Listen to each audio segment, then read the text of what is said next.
Então chegou sua hora, meu amigo. Chamar o pastor Rodrigo para estar compartilhando aqui nossas vidas. Amém? Hoje eu avisei na igreja, ele não sabia ainda que ele ia pregar. Amém? Avisei no grupo da igreja. Fica à vontade. Pode pregar aí 40, 30, 2 horas, tá bom? Fica à vontade.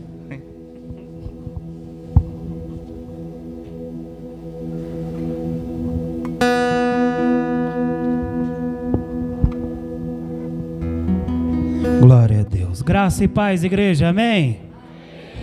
Sou lá de São Paulo, mas já morei aqui já, amém? Hoje é culto de libertação, né? Vou agradecer primeiramente a Deus pela oportunidade concedida e em segundo ao pastor que nos confiou, né? A responsabilidade, irmão, de pregar a palavra do Senhor para o rebanho que o Senhor confiou em sua mão, amém? Abra sua Bíblia comigo no livro de Ezequiel. Faz parte dos 4 profetas maiores. Isaías, Jeremias, Ezequiel e Daniel.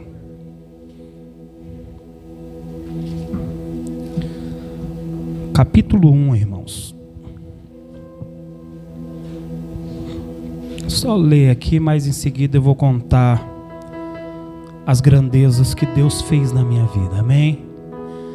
Acho que a maior pregação que a gente tem não é aquilo que a gente fala, é aquilo que Deus fez em nós. Acho que a maior maneira de nós manifestar Deus para o mundo não é aquilo que lemos apenas na Bíblia, mas é aquilo que Deus gerou dentro de você. Amém?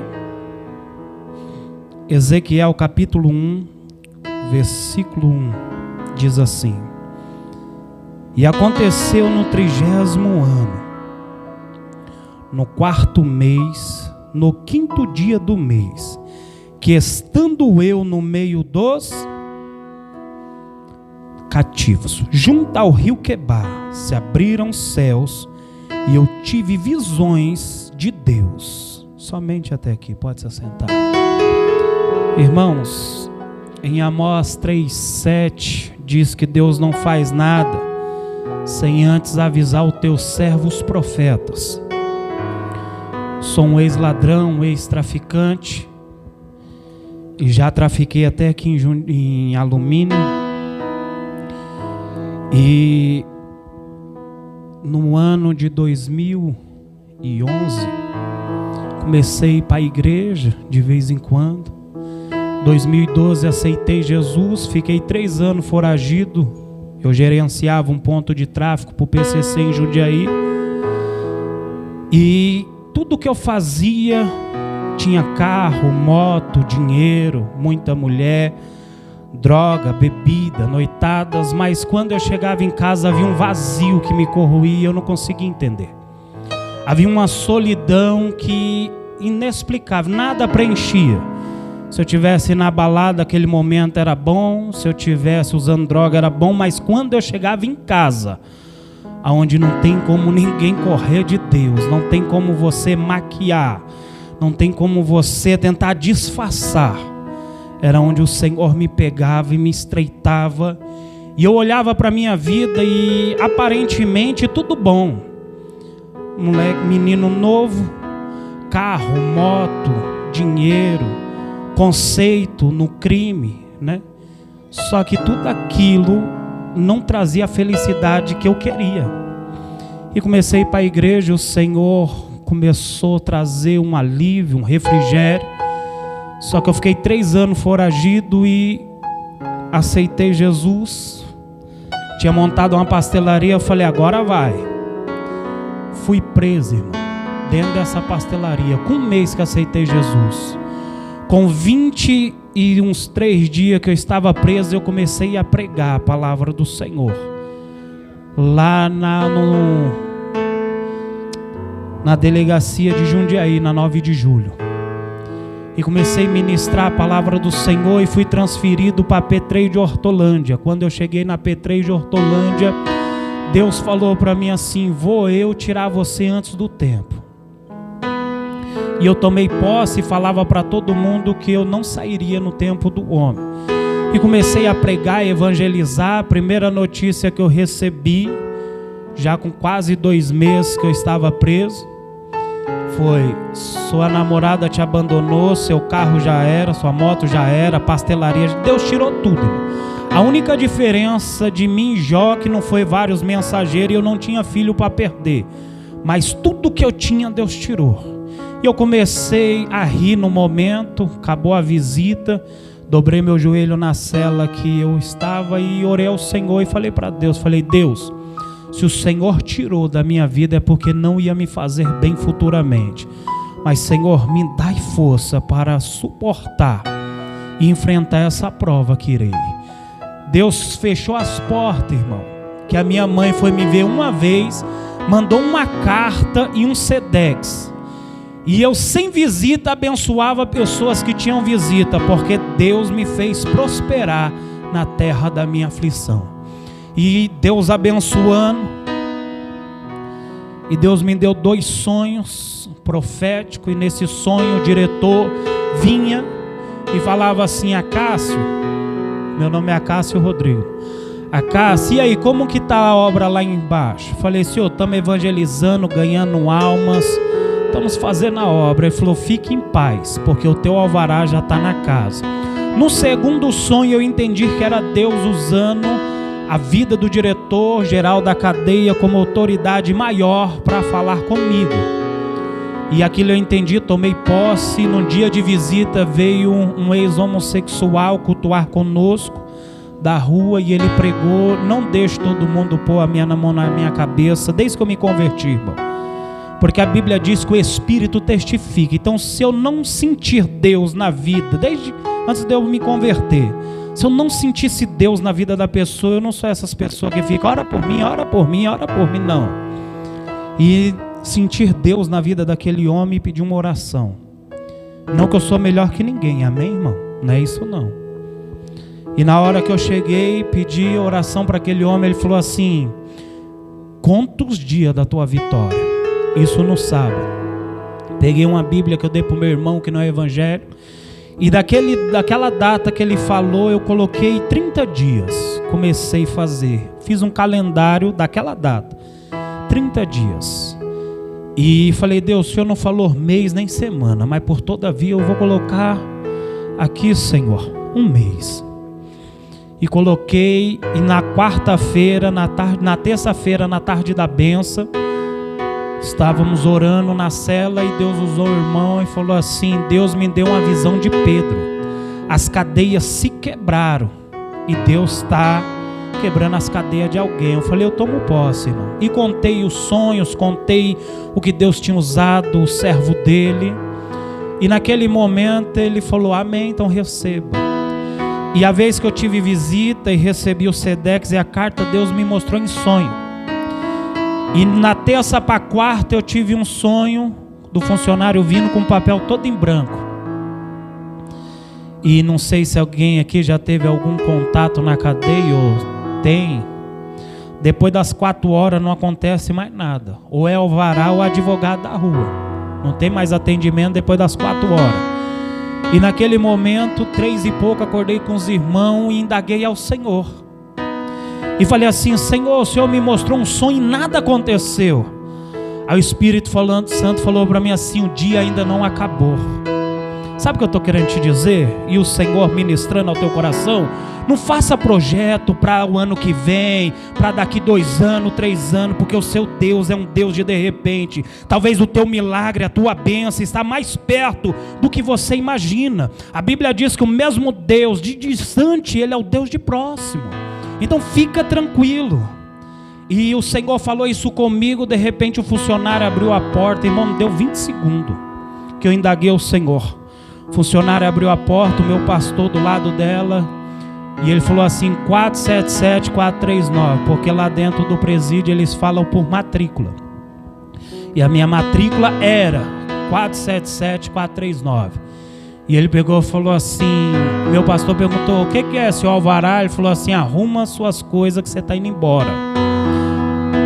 Só que pela lei do homem, como quebrou meu benefício, era para me ficar 1 ano de castigo da Coesp sem poder montar nada, e depois montar, e vai uns 3 anos até assinar, até descer para mim poder assinar na cadeia. Eu ia sair com 1 ano e 5, 1 ano e 6 meses de saidinha. Com 10 meses e alguns dias cantou meu alvará, e eu sem entender nada, muito menos o diretor da cadeia, porque quando Deus faz algo ele confunde a terra. E o diretor, ele começou a olhar para mim e falou assim: Acácio, você está indo embora, mas tem alguma coisa errada. Ele puxava no meu prontuário, na minha ficha, puxava no computador. E eu falei assim: o que é, senhor? Ele falou assim: você está indo embora, mas você está indo embora de vencida, como se você tivesse cumprido toda a sua pena. E eu saí naquele tempo, era para me assinar ainda 2 anos e uns 4 meses, 3 meses de carteirinha no semiaberto. E eu saí sem dever nada. Quando eu saí, irmão, 3 meses que estava na rua, eu não contei que eu perdi? Entenda algo, você nunca perde quando você está com Deus. É Deus tirando algo velho para te entregar coisas novas. Sabe qual que é o nosso mal?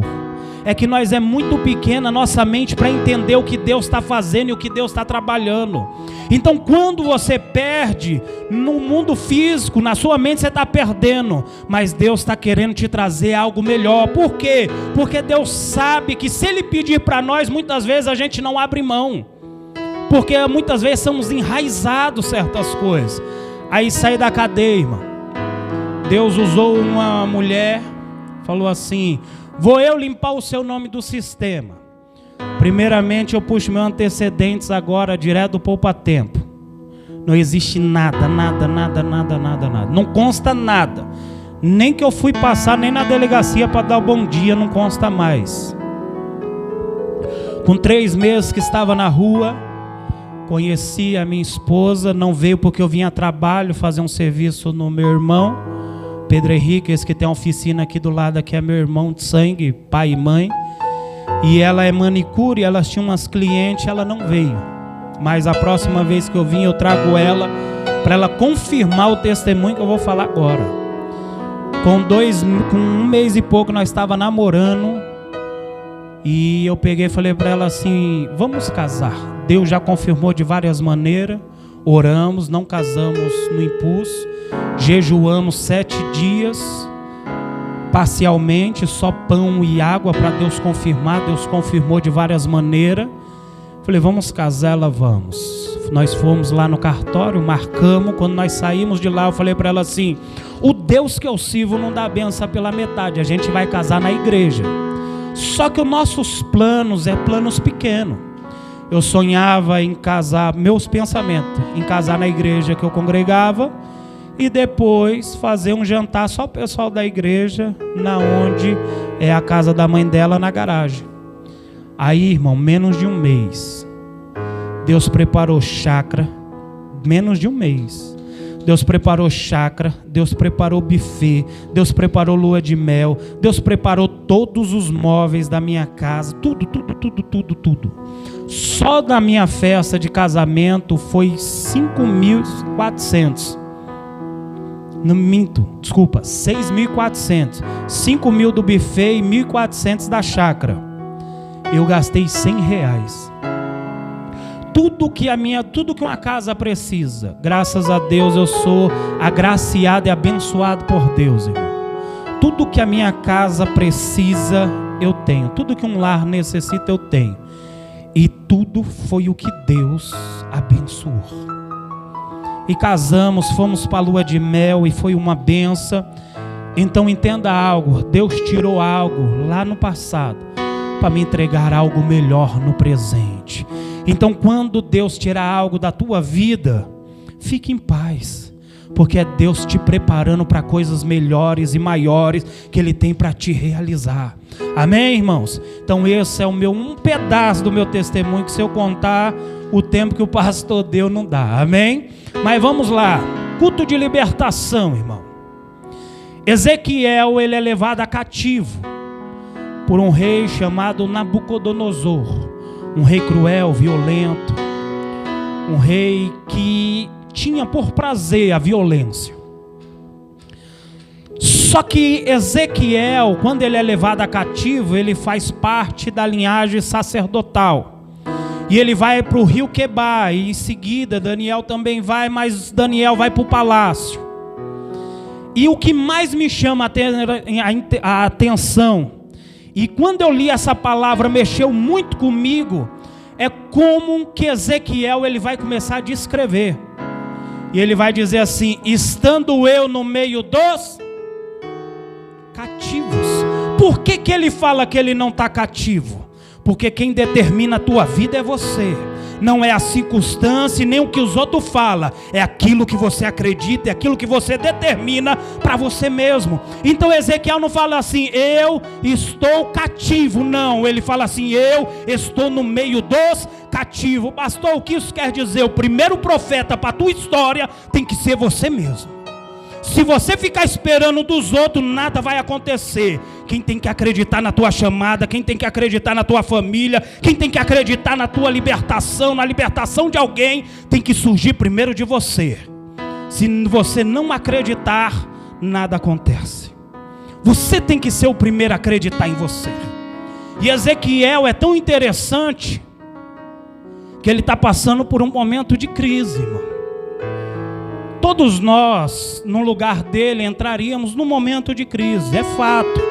Você sair da tua casa, do teu conforto, não porque você quer, porque alguém invadiu a cidade, o Brasil, um exemplo, e te levou aprisionado. Ele não foi porque ele quis, ele foi forçado. Só que ele, independente de qualquer coisa, ele não mudou quem ele era. Aí a Bíblia vai dizer que neste período o céu se abriu e ele teve visões de Deus. Pastor, o que isso quer dizer? Se você entender os desertos, as dificuldades que você passa, se prepara para viver as melhores experiências com Deus.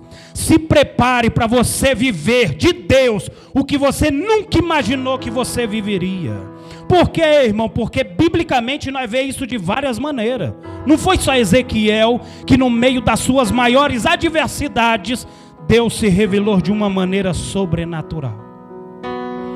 A primeira libertação que nós temos que ter, irmão, é de nós mesmos.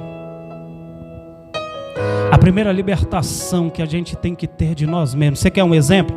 Eu fumei maconha, cheirei cocaína, bebi bebida alcoólica, graças a Deus nunca fumei pedra e nem baforei lança-perfume, mas fumava muita maconha. E chega um tempo que o maconheiro, a pessoa que fuma maconha, ela diz assim, eu só consigo almoçar se eu fumar um baseado. Se alguém conhece aqui um maconheiro e tem amizade, você pode ver que ele fala isso. É a mesma coisa o cara que bebe, ele fala assim, eu só almoço depois de tomar um aperitivo, não é assim? E isso enraizou na mente dele e aprisionou ele a algo que não é verdade. Por quê? Porque antes dele beber ele comia, antes dele fumar ele comia, só que ele enraizou dentro dele que ele só consegue depois disso. A primeira libertação que eu e você temos que ter é de nós mesmos. É de conceitos, manias, jeitos que nós adquirimos no decorrer da vida. Por isso que nunca diga assim, eu nasci assim, vou morrer assim, não. Você adquiriu isso no decorrer do tempo. Se você quiser levantar a mão e dizer, Deus, me liberta porque não faz bem a mim, não faz bem ao meu próximo, fica tranquilo porque servimos um Deus que ainda liberta, cura, salva, transforma e leva para morar no céu. Então Ezequiel, a primeira libertação de Ezequiel foi no espírito, foi na sua consciência, porque ele não se deu por vencido, vivendo cativo. Para todo mundo ele estava um cativo e ele também, só que para ele falou, eu não estou cativo, eu estou no meio dos cativos, mas eu não faço parte do cativeiro. Por quê, irmão? Como que nós se sente desta maneira? Quando nós entendemos quem é o nosso rei. Quando nós entendemos quem é o nosso nosso reino. Eu vou trazer uma revelação para você, que Deus entregou para mim essa revelação. Já escutei de várias maneiras, eu nunca vi ninguém ministrar sobre isso. E é muito forte o que eu vou ministrar, para você entender. Ezequiel é contemporâneo de Daniel. Os dois viveram na mesma época. E na época de Daniel, o rei Nabucodonosor teve um sonho que queria até mandar matar todo mundo. Todo mundo não. Os astrólogos, sábios, né? Os feiticeiros daquele tempo. Porque ele teve um sonho e uma visão e ninguém pôde revelar. Então Daniel foi, quando chegou o soldado bateu na porta dele, dizendo que ele ia morrer. Ele falou: não, fala para o rei segurar que eu vou orar. Primeira coisa que você tem que entender, tem coisa que é só na oração. Não adianta você procurar resposta, não adianta você querer ir bater de porta em porta, não. Tem coisa que é só embaixo de oração e jejum, que Deus vai te revelar o que está oculto, profundo e escondido. E Daniel agora vai orar, chama os seus amigos, Sadraque, Mesaque e Abednego, e vai orar. E Deus dá o sonho e a interpretação.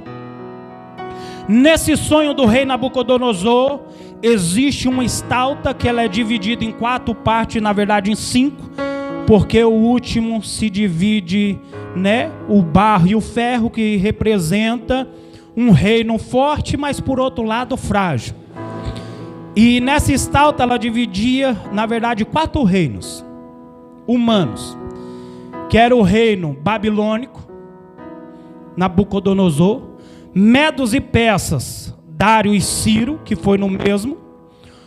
Aí da Grécia, Alexandre o Grande, e de Roma, que foi quando Jesus nasceu, de César. Só que olha só para você entender. Aí ele diz que no meio dessa visão existe uma mão não humana, que ela vai e corta uma pedra, e essa pedra ela desce e sai esmiuçando toda essa estalta. E ele vai dizer assim: Deus estabelecerá um reino, e esse reino será eterno e perpétuo. Entenda bem. Agora Ezequiel, no mesmo tempo, por isso que nós temos que entender que Deus ele está alinhando a nação brasileira para um novo tempo, igreja, para um tempo de avivamento. O que está acontecendo aí é só para provar os verdadeiros, irmão, só para provar aqueles que ainda crê que o Senhor é Rei dos reis e Senhor dos senhores. Entenda bem, aí você vai entender. Na mesma época, aí Ezequiel vai ter uma visão, e ele diz assim: e eu fui arrebatado em espírito, Ezequiel 37, eu fui arrebatado em espírito, e o Senhor me levou no meio de um vale de ossos secos, muitíssimos ossos, e no meio desses ossos, desse vale com muitos ossos, o Senhor disse para mim assim: poderão reviver esses ossos? Aí ele vai dizer assim: o Senhor sabe. Ele vai dizer assim: então profetiza. Aí vai profetizar, vai juntar osso no osso, vai se formar. Só que ainda não tem vida. Se forma um exército, porque aquele era o exército de Deus, amém? Quem lê Bíblia e sabe o que eu estou falando, que depois Deus vai falar que é o exército dele. Ou seja, então aquele vale de osso seco era um exército de Deus morto no mundo espiritual. Por quê? Porque se Deus arrebatou ele em espírito, então a visão é em... Amém? Então acontece, aí ele vai arrebatar, aí ele vai dizer, a primeira voz profética do profeta: se levanta um exército, mas não tem vida. Aí esse exército está lá, e o Senhor fala assim: vai lá e agora profetiza vida sobre ele. Aí vai vir lá o Espírito dos 4 cantos da terra, e vai encher aqueles ossos, e vão ter vida. Aí olha só para você entender. No mundo carnal, que é de Nabucodonosor, Deus deu a visão exterior, mas para o profeta dele, Deus deu a visão no mundo espiritual. Entenda bem. Vamos lá, pastor. Existiu 4 potências mundial: Babilônia, Medos e Persas, Grécia e Roma. No tempo de Roma nasce quem? João Batista. E depois Jesus Cristo. Amém? Vocês estão acompanhando aí? Fica atento para você não fugir da linhagem. Vamos lá. A primeira voz profética de Ezequiel 37, o que acontece? Levanta um exército, mas não tem vida, amém? Aí vem João Batista e começa a pregar o quê? Ao arrependimento. Aí vem uma multidão, ajunta ele, se arrepende, mas ainda não tem vida. Por quê? Porque Jesus falou o quê? Eu sou o caminho, a verdade e a vida, e ninguém vem ao Pai senão. Aí Jesus, entenda bem, nós que somos cristãos sabemos que a pessoa sem Cristo e sem o Espírito Santo não tem, só que o exército está de pé, a primeira voz profética. Aí agora vem Jesus chamando o povo. E agora se levanta um exército que estava morto. Pastor, me prova que esse exército estava morto. Entenda bem, a Bíblia diz que aquele que está em espírito, ele discerne todas as coisas e de ninguém ele é discernido. Mas aquele que está em carne, ele não discerne. Como que os judeus pregavam sobre o Messias, ensinava sobre o Messias, esperava o Messias, e quando o Messias veio, eles não reconheceram. Sabe o que eu quero te dizer? Como que nós cristãos pregava sobre os dias maus, pregamos sobre os fins do tempo, sobre pragas, peste, doenças, e quando veio a pandemia, ficamos com medo.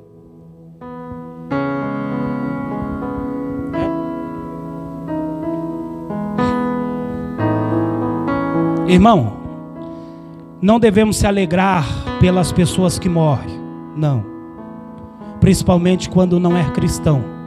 Mas de outro lado a gente deve se alegrar, sabe por quê? Porque o que a gente acreditou e pregou até hoje é verdade, e o mundo está vendo agora, os acontecimentos que ninguém esperava, está agora acontecendo. Então você vai olhar e você vai perceber que a mesma revelação agora veio. Aí Jesus vai dizer assim para Pedro, que sobre aquela pedra ele edificaria a igreja, e que as portas do inferno não prevaleceriam sobre ela. A igreja é eu e você, irmão.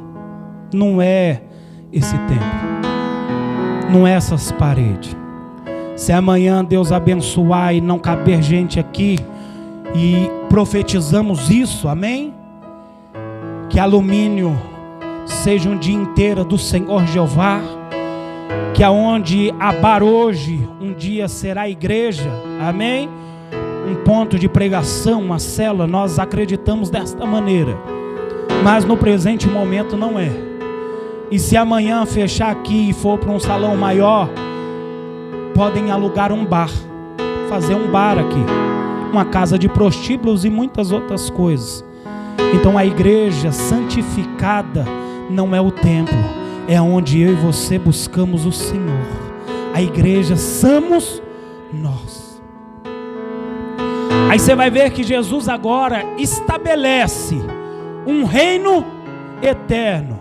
Quer que eu te provo? Entenda bem. Um reino inabalável, o profeta vai dizer. Você já viu terremoto derrubar a estrela? Você já viu vendavais derrubar o sol, a lua? Por quê, irmão? Porque o céu é do Senhor e é inabalável, nada toca, apenas o Senhor. Você pode ver que na terra pode destruir tudo, mas o céu permanece inabalável. E tudo que recebemos vem do céu, vem do Senhor. Você pode olhar e perceber que o homem vai e diz assim: amanhã vai chover, e o Senhor manda sol. Aí o homem diz assim: amanhã vai fazer um maior sol do ano, aí o Senhor vai e manda frio e manda chuva. Por quê, irmão? Porque tudo que eu e você recebe vem do... Sabe o que eu quero te dizer com isso aqui? Para de ficar esperando de Bolsonaro, para de ficar esperando do prefeito, de deputado, de vereador. Confia no Senhor, porque Ele é o seu rochedo, a tua fortaleza, o teu seguro. Sabe qual que é o mal da nossa geração? Que espera em todo mundo, menos em Deus. O último que vai esperar é no Senhor. Você quer ver um negócio? É que aqui eu não sei como que é, mas na onde eu moro é terrível. O que tem de crente murmurador, vocês não acreditam. Aí começa o culto. Quando fala de premissas, irmão, não é financeiramente apenas não. é muito mais além quando fala de primícia. Nós não acreditamos, olha só para você entender, nós não acreditamos que tudo que vem para nós, somos cristãos, vem do Senhor. Não acreditamos assim?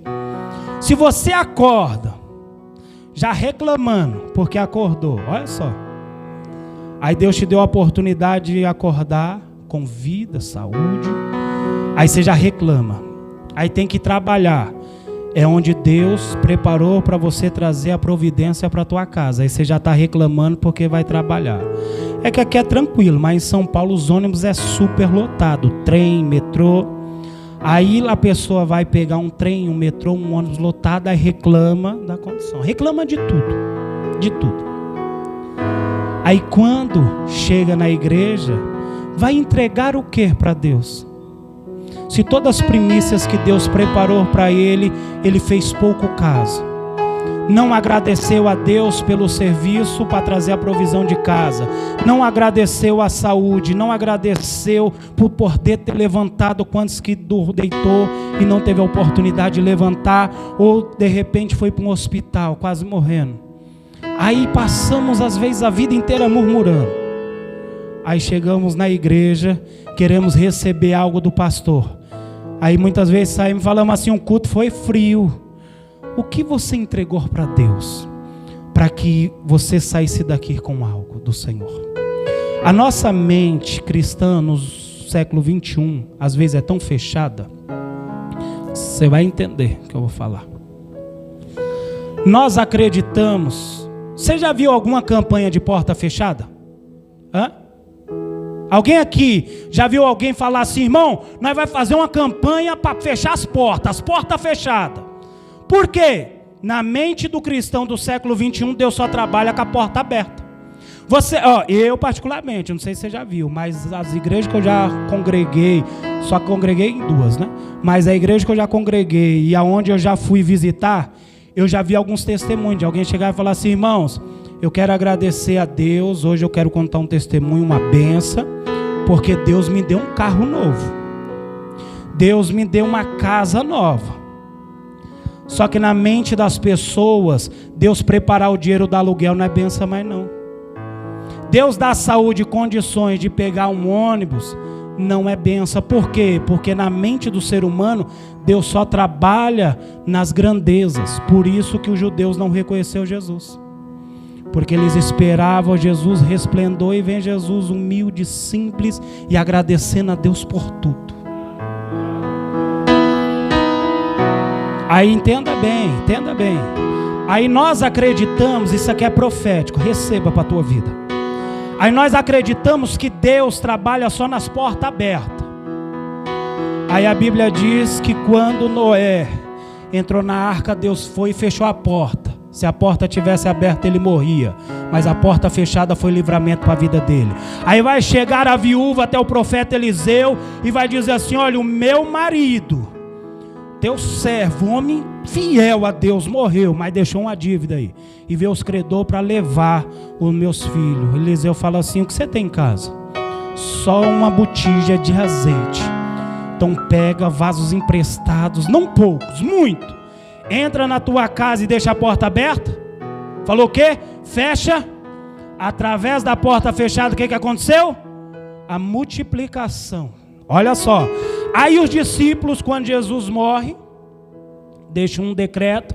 Agora isso aqui é profético, irmão. Isso é profético. Entenda bem.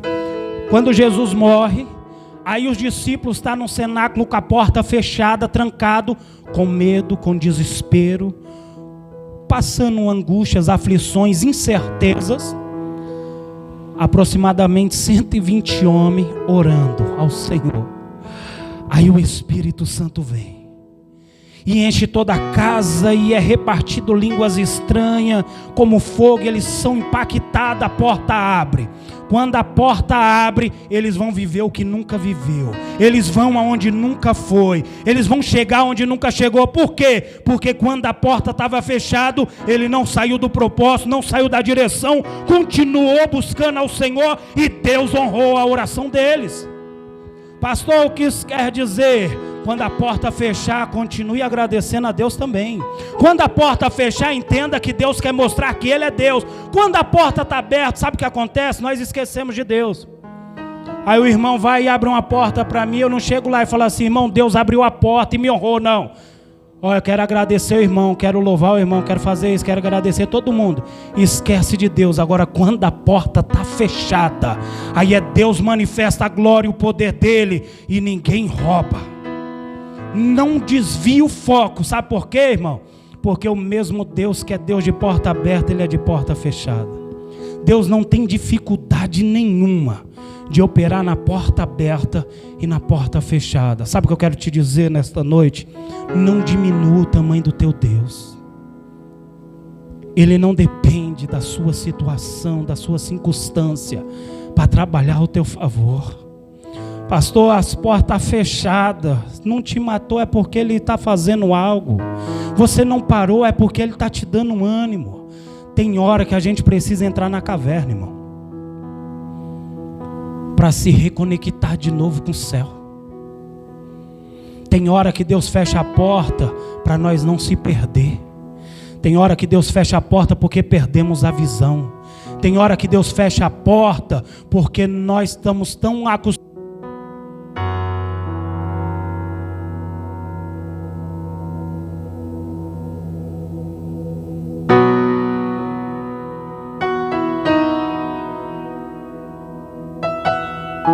Glória a Deus. Ele tem um salário de 5.000. E Deus fechou as portas um tempo atrás. E ele conversando comigo em lágrimas. E ele falou assim: pastor, você não acredita, mas sabe por que as portas fechou? Deus fechou as portas desse emprego para mim. Falei o que? Ele falou: porque eu não orava mais a Deus, eu não acreditava mais na provisão de Deus, eu confiava apenas no meu pagamento. Eu tinha um salário de 5.000, fora os benefícios que eu tinha. Ou seja, então eu não sabia mais o que era depender de Deus para nada. Então eu confiava simplesmente no meu trabalho. Deus teve que fechar a porta para me lembrar o quanto eu sou dependente dele. Irmão, um dos maiores profetas da Bíblia é o profeta Elias. Um dos maiores, né? É o profeta Elias. Um homem que orou, parou chuva. Um homem que orou e voltou a chover. Um homem que orava e descia fogo do céu. Um homem que desafiou 850 homens. Só que ele ligou o automático. E uma mulher fez esse homem correr. Mas se você for parar para analisar, conjecturando, ele perdeu a visão. Um profeta que tinha intimidade com Deus tremenda. Ele vai entrar dentro da caverna e Deus vai chamar ele para fora. E ele vai dizer assim: Senhor, só eu fiquei como profeta. Ele tinha perdido a visão do que estava acontecendo. Aí Deus vai falar assim: não, Elias, ainda existe 7.000 homens. Sabe o que Deus falou para ele? Você não está sozinho. Tem hora que a gente precisa as portas fechar para a gente se conectar de novo com Deus. Tem hora que é necessário Deus nos parar para voltar a ouvir a voz dele, para voltar a sentir ele, para nós voltarmos a entender o que ele está falando conosco. Deus está falando com alguém aqui, amém? Talvez as portas fechou para você ou vai fechar, mas não indague Deus não. É Deus mostrando para você que você precisa voltar para você não se perder. Existia 100 ovelhas. Entenda bem. 100 ovelhas. Na parábola de Lucas 15. 100 ovelhas. Uma se perdeu e 99 não. O que aquela ovelha parou de ouvir do pastor? O que aquela ovelha estava vendo que as outras 99 não estavam vendo? Porque geralmente temos o costume de, quando cai alguém ou quando se afasta, não é um só, né? É sempre uns 2, 3, 4. Mas o que aquela ovelha aconteceu com ela, que só ela se perdeu do rebanho e as outras não? Porque ela não estava mais conectada com o pastor. Ela não estava mais ouvindo a direção do pastor. Ela já não importava mais com o que o pastor estava falando. Nunca faça da igreja um hobby. Entenda bem, igreja. Nunca faça do templo um hobby. Nunca faça um lugar de encontrar amigos. Nunca faça daqui um lugar comum. Porque aqui é um lugar onde Deus se manifesta. Uma palavra desse altar pode transformar toda a tua família. Uma palavra desse altar pode fazer você ir muito mais além do que você imagina. Sabe por quê, irmão? Porque essa palavra não é minha, não é do pastor, presidente. Essa palavra é de Deus. E a palavra de Deus ainda tem poder. Você lembra aquele centurião quando chegou até Jesus? Ele falou assim, não precisa nem lá, apenas uma palavra sua. Eu sei que o meu criado será curado. Sabe por quê? Porque a palavra do Senhor, ela ainda tem muitos seus efeitos, irmão, na terra do vivente. Então nunca se esqueça disso. Nunca se esqueça que nada saiu fora do controle de Deus. Irmão, eu sofri um acidente vindo do monte. Minha esposa, pela medicina, não ia voltar a andar. Eu quase fui entubado por causa que eu tenho bronquite. Os médicos acharam que era por causa do acidente. O carro deu PT. Hoje ele está em alumínio. Isso foi em São Paulo. O Wilson da Cometa comprou e reformou e rifou um Corsa. E deu PT no carro. E eu louvei ao Senhor. Não por causa que eu perdi, não, mas porque eu ainda estava vivo. Coisas materiais, elas vêm e vão. A única coisa que você nunca pode perder é a tua fé. Pastor, eu perdi algo muito. Não, você não perdeu nada, porque você veio sem nada. Isso foi emprestado por um tempo para a tua vida. Sempre entenda isso, que o seu reino não é na terra. Ele é um reino eterno e inabalável. Vou te dizer algo. Se um dia você entrar num templo sem o pensamento mais no céu, sem o pensamento de estar com Ele, que Jesus nunca orou pedindo para estar no céu, sempre Ele pedia para estar com o Pai. Ele sempre queria estar com o Pai, não importa onde fosse, Ele queria estar com o Pai. Então, se você um dia estiver na igreja e não tiver mais o foco de estar com Cristo, estar com o Pai, desculpa te informar, mas você está desviado dentro da igreja. Porque Jesus, a única promessa eterna que Ele nos prometeu é o céu.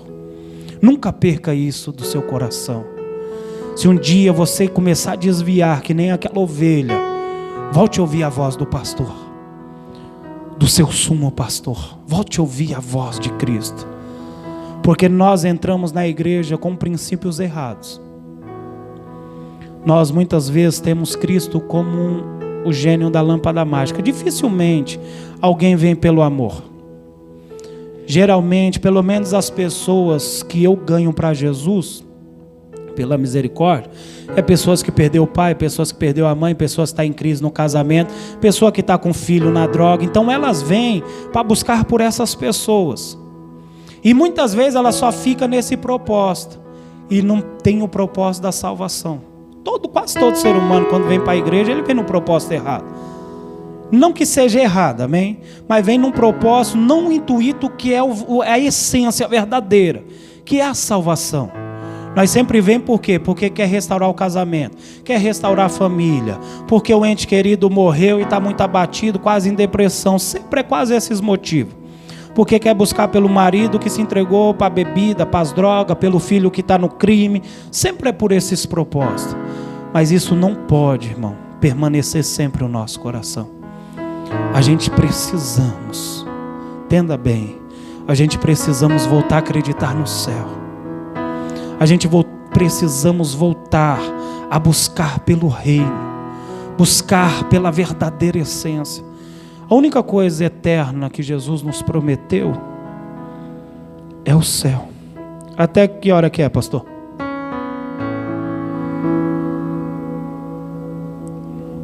Um dia Jesus me deu um estudo sobre as 4 pontas da cruz. As 4 pontas da cruz, ela tem tudo que bíblico, irmão, tem um significado. Você sempre vai juntar uma coisa no outro. Nós só sabemos muitas coisas do Antigo Testamento por causa do nascimento de Jesus Cristo. Muitas coisas hoje nós entendemos do Antigo Testamento porque Cristo encarnado. Porque muitas coisas do Antigo Testamento era Cristo em oculto, mas que foi revelado. Agora entenda algo, Cristo me deu, o Espírito Santo me deu um estudo sobre as 4 pontas da cruz. As 4 pontas da cruz se definem entre caminho, verdade, vida e Pai. A primeira ponta é a ponta de baixo, que é o caminho. Um caminho que todos nós trilhamos. Só que um dia nós vamos chegar até o Gólgota, o lugar da cruz. Como que Jesus morreu, irmão? De braços. Como que se separa uma fila que está vindo? Direita, esquerda, é assim ou não é? Se você vai dar uma direção para alguém que vai virar à esquerda, como você vai fazer? Chegar ali, você vira chegar ali na outra rua, você vira preste atenção. Caminho, a verdade e qual que é a verdade, irmão? A da esquerda. Por que da esquerda? Naquele grande dia o Senhor falou que vai separar uma fila da esquerda e uma da direita. O da esquerda ele vai dizer assim: apartai-vos de mim que eu não vos conheço, praticadores de Só que eles vão falar o quê? Senhor, eu profetizei em teu nome, preguei, expulsei demônio, fiz a obra. Só que é a verdade, vos não te conheço. Faz parte da fila da como que é? Sou o caminho, aí vai chegar até o Senhor. Esquerda, os da verdade, e o da vida, da direita. Vinde benditos do meu Pai, e tomai por herança o que está reservado para... Você entendeu? Tudo que nós estamos trilhando, no final, ou nós vamos receber a verdade do Senhor ou a herança. Então vamos parar de pensar mais nas coisas materiais e buscar pela nossa salvação. O céu é verdadeiro, irmão. A salvação é verdadeira. E o inferno também. E o inferno não foi criado por homem. O homem vai porque quer. Entenda bem, o inferno não foi criado por homem. Você não vai ver dizer assim que o inferno foi criado por homem, não. Por demônio e os seus adeptos. Ou seja, para a entidade caída. Não foi criado por homem. O homem vai porque quer. Sabe o que eu quero te dizer? E eu finalizo aqui. É tempo da gente amar mais. É tempo da gente se compadecer mais. É tempo da gente mostrar Cristo, não através de palavras, através de amor. A gente está tão enraizado com as coisas terrenas. Entenda bem. Quantas vezes nós não ouvimos pregações assim: irmão, fica tranquilo que a roda gigante vai girar. E hoje você está aqui embaixo e amanhã você está lá em cima. E Deus vai te honrar para provar para alguém que Deus é na sua vida. Nós não, às vezes, eu já preguei isso, irmão. Só que o Senhor me ensinou que eu estou errado. Deus não vai fazer nada na tua vida para provar para alguém. Deus vai fazer na sua vida porque Ele te ama. Jesus nunca quis provar nada para ninguém. Você viu o diabo? Chegou em Jesus e falou assim: se você é filho de Deus, faça com que essas pedras transformem. Jesus podia? Acho que podia. Por que Ele não fez? Porque Ele não precisa provar nada para ninguém. Aí o povo vai dizer assim: desça da cruz que nós vamos acreditar em você. Ele não podia descer de lá? Lógico que podia. Ele falou para Pedro: Pedro, se eu quiser eu peço meu pai manda 12 legiões de anjos para me livrar daqui. Jesus não precisa provar nada para ninguém. Sabe por que muitas vezes nós passamos isso e depois Deus nos honra? Para você mostrar o amor.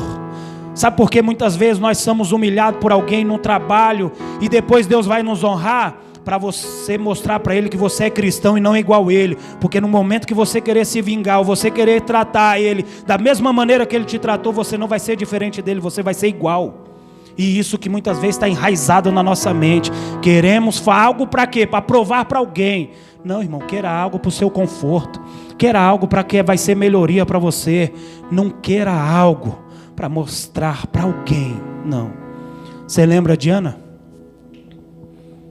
Irmão, nós vamos sair mais crente daqui essa noite, amém? Você lembra de Ana? Ana entrava no templo. Quem não conhece a história de Ana? Existe Ana, Eucana e Penina. Naquele tempo o cara podia ter segunda mulher, né? 2 mulheres, até mais. Salomão teve 1000. Aí entenda bem. Eucana tinha 2 mulheres, Ana e Penina. Ana queria um filho para esfregar na cara de Penina, para mostrar que podia, que também era frutífera, que gerava. Deus deu? Por que não? Porque ela estava pedindo com propósitos errados. Por isso que o apóstolo vai dizer: pedi, não recebeste, porque pediste mal, pediste por seus próprios deleites. Aí o que aconteceu? Quando ela entrou e falou: Senhor, se o Senhor me der um filho, eu te dou, devolvo. Foi embora, engravidou. Por quê? Porque ela entendeu os propósitos. Pastor, o que isso quer dizer? Entenda o seu papel de cristão em Cristo. Não entenda o seu papel de cristão no mundo. Uma pessoa vingativa, rancorosa. Como que Jesus falou que o mundo conheceria os seus discípulos? Quando nós amasse as pessoas como Ele nos... Agora vamos lá, irmão. Como que Jesus me amou? Como que Jesus te amou? Você é perfeito? Não é nada. Quantos que não tem aqui que vivia bebo? Outras ficavam ralando bucho no forró. Outros se prostituíram, fizeram tantas coisas erradas. Fizemos chocarrisco com a palavra já de Deus. Brincamos com as coisas de Deus. E Deus te amou, me amou. Quantas coisas ruins nós não já fez. E não somos perfeitos também não. Nós peca também, irmão. Até hoje nós pecamos. Não no mesmos erros que nós cometíamos, mas pecamos ainda. E o Senhor desistiu de você? Aí você acha que na sua vez de amar, de perdoar, o Senhor vai falar para você assim: vai lá e humilha, vai lá e esculacha, vai lá e joga aquela pessoa para baixo. Não, irmão. Jesus quer que você faça diferente. Jesus quer que você mostre o amor dele para as pessoas. Sabe qual que é a melhor maneira da gente ganhar uma alma? Não é humilhando ela, é você mostrando que você é diferente. Porque enquanto ela ver que você é igual a ela, você nunca vai ganhar ela para Jesus. Mas quando ela ver que ela te humilha, te extrapola, te joga para baixo, e você olha para ela e diz assim: eu não vou desistir de você, vou continuar orando, e eu creio que Deus vai te honrar, vai te libertar. A pessoa não vai entender. O que? O amor. Nós não temos o costume de dizer assim, que quem não vem pelo amor, vem pela dor? É outra maneira errada de nós pensar. Tudo é pelo amor. Porque se não fosse o amor, nem para a casa dele nós vinha, nós morria. O Senhor nunca traz ninguém pela dor. Ele traz sempre pelo amor. Só que a maneira dele usar para trazer uns, às vezes é mais dolorido que o outro. Mas sempre é pelo amor. Você acha que era para mim estar aqui? Irmão, já tomei, foi tirar queima-roupa de polícia na biqueira. E na cadeia Deus usou um profeta e falou assim: aquele tiro não te acertou, porque o anjo do Senhor te livrou. Você acha que eu estou aqui por causa de dor? Não. Estou aqui porque Ele me amou. Ele me amou. Sabe o que vamos ministrar essa noite? Para Jesus nos transformar, irmão. Mas nos transformar no teu amor, nos transformar na tua glória. Sabe para quê? Para que a gente não venha ter rancor de ninguém, para a gente não ter sede de vingança de ninguém, não. Para que a gente tenha um amor que Ele teve. Quando a turma estava apedrejando Ele, Ele diz assim: Pai, perdoa eles que eles não sabem o que faz. Talvez eu e você possamos pensar assim: não, mas Ele era Cristo. E Estevão falou a mesma coisa. Sabe como que nós conseguimos manifestar Ele? Da maneira que estamos cheios dele. Por isso que a Bíblia diz, a Bíblia nos ensina que a boca fala o que o coração está cheio. Se você estiver cheio de Cristo, você está cheio de amor. Você está cheio de misericórdia. A última ceia na igreja que eu pastoreio, eu sentado num altar e falei para Deus assim: Deus, eu sou tão pecador. Por que o Senhor me ama desse jeito? Por que o Senhor investe em mim, Senhor? Porque eu sou tão falho, Pai. Sabe o que Deus falou para mim? Ontem você estava muito nervoso com seu filho. Tem um filho de 5 anos e uma menininha de 6 meses. E o menino, ele está meio com ciúmes, ele tem hora que extrapola. Ele falou assim: você ontem estava muito nervoso com seu filho, mas hoje quando você acordou, você abraçou ele e falou assim: o pai te ama. Porque o que ele fez ontem não interfere no que ele é para você hoje. Ele falou: eu te amo não é pelo que você é. Você acha que Jesus te ama porque você tem alguma coisa para oferecer para Ele? Porque você é melhor do que o pingaiada que tal pelo o drogado? Não, irmão. Ele ama você porque Ele é amor. E na hora que Deus estava ministrando isso ao meu coração, meu filho subiu no altar, sentou do meu lado. E ele olhou para mim e falou assim: pai, eu te amo. Igreja, é hora da gente manifestar amor, chegar de palavras bonitas, sabedoria, que para nada adianta se não tiver amor. Quando o Thales Roberto falou aquelas besteiras, muita gente foi para redes sociais e começou a esboçar um monte de palavras sábias, palavras bonitas, e o Senhor ministrou ao meu coração, falou: tá vendo lá? Está falando um monte de coisa bonita, mas ninguém ainda entendeu o que é o evangelho, que é misericórdia. Ninguém foi lá e falou assim: irmão, você errou, mas está aqui o braço esticado, vamos levantar, filho. Você caiu, mas Deus é misericordioso para te levantar e restaurar de novo. Sabe o que acontece? Existe muitos urubu, irmão, doido para que alguém caia para viver da carniça dele nas redes sociais, esboçar a palavra bonita, sábia, mas o verdadeiro amor, a verdadeira essência do cristianismo muitas vezes está longe. Que nós não venhamos essa pessoa. Na onde você trabalha, Deus te colocou lá para que você seja o canal de amor. Aonde você congrega, aonde você estuda, aonde você faz faculdade, no meio das suas amizades. Tem vez que nós falamos assim: irmão, estão uma luta lá porque tem uns 3 macumbeiros. Deus te colocou lá, não foi à toa. É para que você ame, você mostre o verdadeiro evangelho. Quantas pessoas nos julgam, sabe por quê? Falando que nós é preconceituoso, que é isso, que é aquilo. Esses dias postaram um negócio no status, falou assim: é normal um homem casar com outro homem? Eu falei assim: olha, a Bíblia diz que Deus ama o pecador, mas abomina o pecado. Cada um é livre para fazer as suas escolhas, sabendo as consequências. Mas ele, como um ser humano, um ser vivente, eu amo ele. Entenda bem. Não é porque você é crente que você vai odiar o traficante, odiar a prostituta, não. Porque nem Deus odeia ela. Deus odeia as obras que eles fazem, mas a alma Deus ama. Sabe o que está faltando para a nossa geração? É demonstrar o amor. Esquecer de buscar palavras bonitas e ter atitudes. Amém, igreja? Um dia João mandou 2 discípulos até Jesus e falou para Jesus assim: Senhor, João manda te perguntar se é o Senhor mesmo ou esperamos outro. Ele falava: calma aí, fica aí.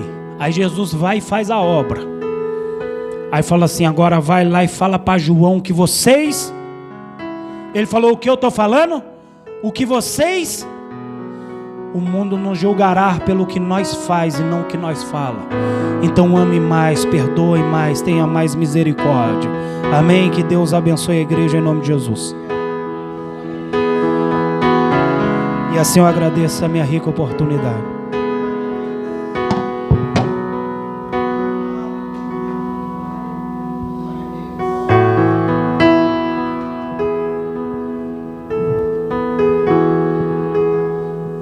Glória a Deus. Ainda nesse ambiente que você se encontra ainda, nesse ambiente de glória.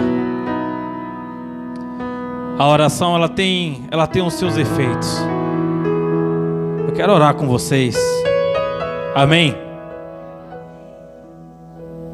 As coisas que nós precisamos se libertar são coisas tão bobas. Às vezes nós estamos procurando coisas tão gigantes. E são os mínimos detalhes das coisas que nos param. Às vezes nós não conseguimos compreender. Fica de pé, você que pode.